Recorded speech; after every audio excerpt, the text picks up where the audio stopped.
La sécurité, c'est un sujet qui est toujours d'actualité. Ça fait 20 ans que nous avons essayé de l'adapter, d'adapter nos moyens techniques, nos moyens humains, nos effectifs, pour répondre à l'attente de nos habitants, pour que la paix règne dans cette ville.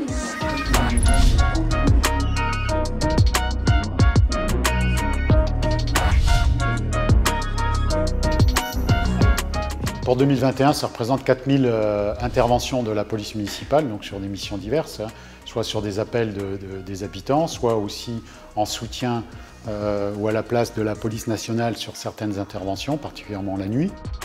On a évidemment derrière ces interventions des aboutissements, soit des aboutissements judiciaires qui vont amener des interpellations, 274 interpellations.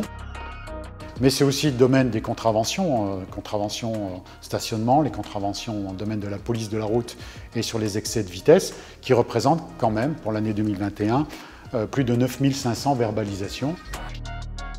On a un centre de supervision urbaine depuis 2006 qui déploie un réseau de caméras sur la ville. On est parti de 40 caméras, aujourd'hui on en a 86 sur la voie publique et une quarantaine sur les sites des bâtiments communaux. Nous avons fait l'acquisition en 2021 d'un nouveau logiciel, d'un nouveau soft qui va permettre de mieux animer tout le réseau de notre caméra et qui va permettre l'achat de nouvelles caméras, de nouvelles générations. Nous avons des réquisitions des bailleurs sociaux qui nous demandent d'intervenir dans les cages d'immeubles, dans les halls et dans les caves.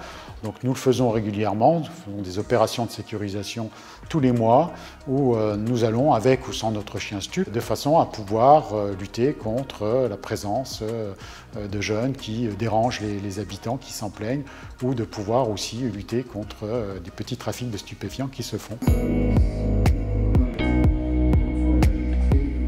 L'habitat indigne se découvre dans le cadre du permis de louer, puisque dans notre commune, nous avons un permis de louer, ce qui veut dire concrètement que dans un périmètre donné, tout propriétaire qui veut accueillir un locataire se doit de demander un permis de louer. Ce permis de louer motive la visite des inspecteurs de salubrité publique pour voir si l'appartement est conforme à la législation en vigueur. Dans ce contexte-là, parfois nous arrivons à trouver des propriétaires particulièrement indélicats qui logeraient les gens dans des conditions déplorables, totalement hors la loi. Et à partir de ce constat, nous pouvons engager une procédure qui va permettre de condamner ces propriétaires indélicats.